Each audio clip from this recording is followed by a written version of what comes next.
साथियों नमस्कार, स्वागत आप सबों का। शिक्षा मंत्री विजय कुमार चौधरी का एक बयान आज के अखबार में प्रकाशित किया गया, जिसमें उन्होंने 7वें चरण और साथ ही छठे चरण को लेकर के बहुत बड़ा इंडिकेशन भी दिया है। पिछले दिनों जब आपको पता है विशेष चक्र की काउंसलिंग हुई और उसके बाद 18 अप्रैल को उन्हें नियुक्ति पत्र वितरण किया गया।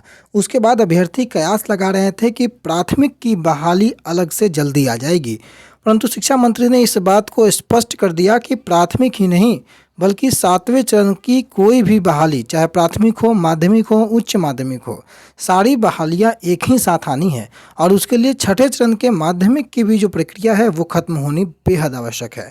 अखबारों ने प्रकाशित किया कि माध्यमिक नियोजन में जो विशेष याचिका दायर की गई है उस पर जल्दी सुनवाई होगी, यह मंत्री महोदय ने कहा है।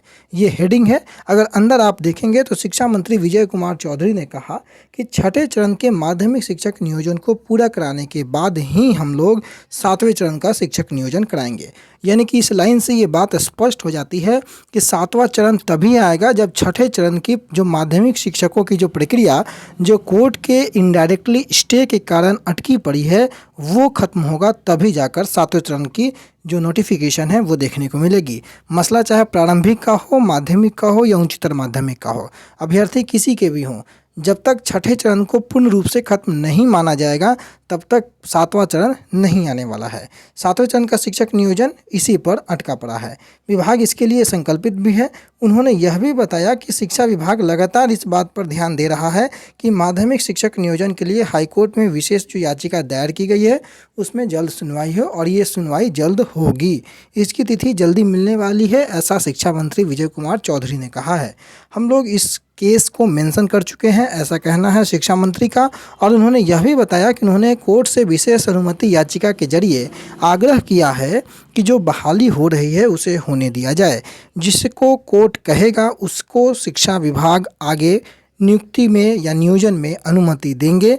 दरअसल यह शिक्षक नियोजन बेहद ज़रूरी है क्योंकि स्कूलों में योग्य शिक्षकों की कमी है, काफ़ी संख्या में पात्र शिक्षक बेरोजगार भी हैं और शिक्षकों की कमी से बच्चों की पढ़ाई भी बाधित हो रही है।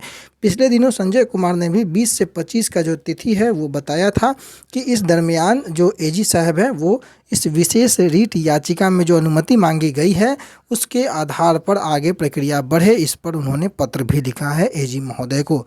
देखना होगा कि छठा दौर जो है शिक्षकों के नियोजन का वो कब खत्म होता है और 7वें दौर की शुरुआत कब होती है। परंतु शिक्षा मंत्री के इस बयान से यह बात बिल्कुल स्पष्ट है कि अब प्रारंभिक, माध्यमिक और उच्च माध्यमिक तीनों की जो 7वें चरण की जो शुरुआत है वो छठे चरण के माध्यमिक और उच्च माध्यमिक में नियुक्ति पत्र वितरण के बाद ही शुरू होगा। फिलहाल के लिए इतना ही। आने वाले समय में जो भी अपडेट आएंगे सबसे पहले आपको अपडेट करेंगे। चैनल पर नए हो तो सब्सक्राइब करना बिल्कुल ना भूलें। धन्यवाद।